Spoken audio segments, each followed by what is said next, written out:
ഒരുപാട് കാലത്തെ കാത്തിരിപ്പിന് ശേഷം ഗുരുവായൂരപ്പന്റെ അടുത്തേക്ക് ഒരു യാത്രയുണ്ട്. പരിഭവങ്ങളും സങ്കടങ്ങളും പരാതികളൊക്കെ ആയിട്ട് നടന്ന് ആ ശ്രീലകത്തിന്റെ മുമ്പിൽ അങ്ങോട്ട് എത്തുമ്പോ ഭഗവാൻ എങ്ങനെ കാണാം. ശംഖും ചക്രവും ഗതയും പങ്കജവുമായിട്ട് ചക്രവർത്തി ഭാവത്തിലുള്ള ഭഗവാന്റെ രൂപം അതങ്ങോട്ട് കാണുമ്പോ കണ്ണ് നിറഞ്ഞൊഴുകും, തൊണ്ടയിടറും, എല്ലാം മറന്നുപോവും.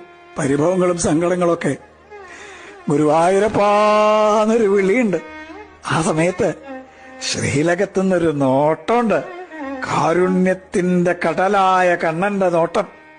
ഞാൻ ഇല്ലേ കൂടെ എന്ന് പറഞ്ഞിട്ട് ആ കണ്ണനെ ഹൃദയത്തിലേക്ക് നിറയ്ക്കുമ്പോഴേക്കും ദ്വാരപാലകർ നമ്മളെ നിൽക്കിണ്ടാവും. പക്ഷെ ആ കാരുണ്യം നിറഞ്ഞൊരു നോട്ടല്ലേ, അത് മതി നമ്മളെ പരമാനന്ദത്തിൽ ആറാടിക്കാൻ.